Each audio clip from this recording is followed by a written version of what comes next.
How to fix Tata Docomo SIM card network problem. तो दोस्तों आज की इस वीडियो में मैं आपको बताऊंगा कि कैसे आप अपने सिम कार्ड में नेटवर्क प्रॉब्लम को सॉल्व कर सकते हैं। तो दोस्तों जानने के लिए वीडियो को अंत तक ज़रूर देखिएगा। मैं आपको स्टेप बाय स्टेप बताऊंगा, एक भी स्टेप को ना छूट के वीडियो को अंत तक ज़रूर देखिएगा ताकि आप भी अपना सिम कार्ड प्रॉब्लम को जो है वो सॉल्व कर पाएंगे वीडियो के अंत तक। तो दोस्तों जानने के लिए वीडियो को अंत तक जरूर देखिए, साथ ही साथ दोस्तों चैनल को सब्सक्राइब कीजिएगा और यदि आप ऑनलाइन पैसे कमाना चाहते हैं तो वीडियो डिस्क्रिप्शन लिंक फॉलो कर सकते हैं। तो दोस्तों चलिए बिना देर किए हुए शुरू करते हैं।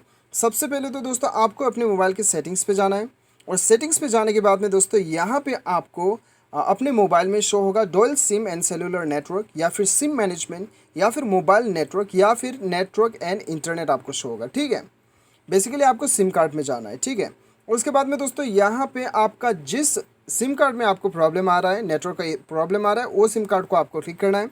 उसके बाद में दोस्तों सबसे पहले तो अपना सिम कार्ड को एक बार बंद कर दीजिए। ठीक है, एक बार बंद कर दीजिए सिम कार्ड को। उसके बाद में दोस्तों इसे आप फिर से ऑन कर दीजिए।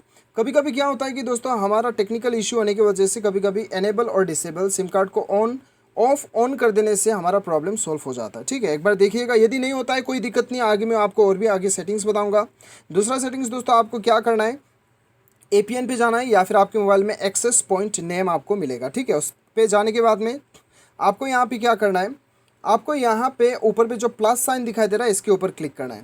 प्लस साइन पे क्लिक करने के बाद में आपको यहाँ पे नया एपीएन आपको क्रिएट करना होगा। ठीक है, तो नया एपीएन मैंने ऑलरेडी क्रिएट करके रखा है। आपको क्या क्या भरना है वो मैं आपको यहाँ पे दिखा देता हूँ। तो दोस्तों यहाँ पे आपको भरना है एपीएन पे, आपको नाम पे इंटरनेट भरना है। उसके बाद में एपीएन पे आपका जो भी सिम कार्ड है वो सिम कार्ड, जैसे कि एयरटेल है तो एयरटेल नेट, आपका बीएसएनएल तो बीएसएनएल नेट, जियो है तो जियो नेट, आपको इस प्रकार से आपको यहाँ पे सेट करना है।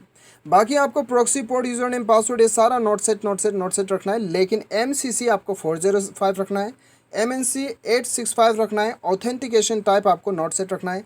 एपीएन टाइप में डिफ़ॉल्ट यहाँ पे आपको मिल जाएगा सेलेक्ट करने के लिए, आप देख सकते हैं डिफ़ॉल्ट यहाँ पे कोमा SUPL कोमा XCAP आपको यहाँ पे देना है। और बाकी एपीएन टाइप पे आपको यहाँ पे एपीएन प्रोटोकॉल पे IPv4 बाय IPv6 देना है और एपीएन रोमिंग प्रोटोकॉल पे भी आपको सेम देना है। ठीक है, और यहाँ पे बियरर पे मेन इंपॉर्टेंट जो है वो बियरर पे आपको यहाँ पे यदि आपका वोल्ट मोबाइल है तो आपको यहाँ पे वोल्ट LTA पे सेलेक्ट करना है, वरना आप यहाँ पे अनस्पेसिफाइड पे क्लिक कर सकते हैं। तो ये सारा होने के बाद में दोस्तों आपका नेटवर्क जो है वो काम कर लेना चाहिए। एक बार मोबाइल को रिस्टार्ट कर लीजिएगा। ठीक है, काम कर जाता है सही है, काम नहीं करता है फिर भी आपको दूसरा सेटिंग्स बताऊंगा। ये फाइनल सेटिंग्स रहेगा दोस्तों, ये सेटिंग्स के बाद में आपका प्रॉब्लम डेफिनेटली सॉल्व हो जाएगा। ठीक है, अभी आपको क्या करना है, देखिए सबसे पहले तो एक बार मोबाइल को एयरप्लेन मोड में आप ऑन कर दीजिएगा। उसके बाद में एयरप्लेन मोड ऑफ कर दीजिए, मोबाइल को एक बार रीस्टार्ट कीजिए। उसके बाद में अपना मोबाइल के सेटिंग्स पे आने के बाद में आप एडिशनल सेटिंग्स पे या फिर मोर सेटिंग्स पे चले जाइए। उसके बाद में एकदम नीचे आपको बैकअप एंड रीसेट का ऑप्शन दिखाई देगा, यहाँ पे आना है, रीसेट टू फैक्ट्री सेटिंग पे जाना है। ठीक है दोस्तों, लोकेशन थोड़ा बहुत अलग हो सकता है, हर मोबाइल में अलग अलग लोकेशन होता है, तो आप मैनेज कर लीजिएगा।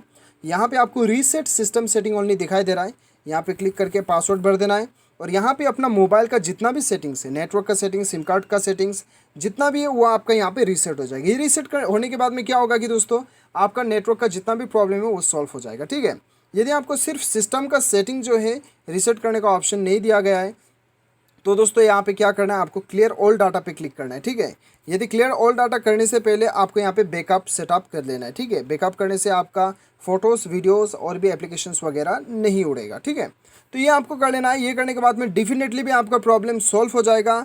यदि दोस्तों फिर भी आपका प्रॉब्लम सॉल्व नहीं होता है, एक बार मोबाइल में आके आप सॉफ्टवेयर अपडेट भी चेक कर लीजिए। कभी कभी सॉफ्टवेयर अपडेट आने की वजह से जो है हम अपडेट नहीं करते, उसकी वजह से भी प्रॉब्लम आ सकता है। ठीक है, तो दोस्तों इस प्रकार से आप अपना प्रॉब्लम को सॉल्व कर सकते हो। उम्मीद करता हूँ कि वीडियो पसंद आया होगा। Thanks for watching.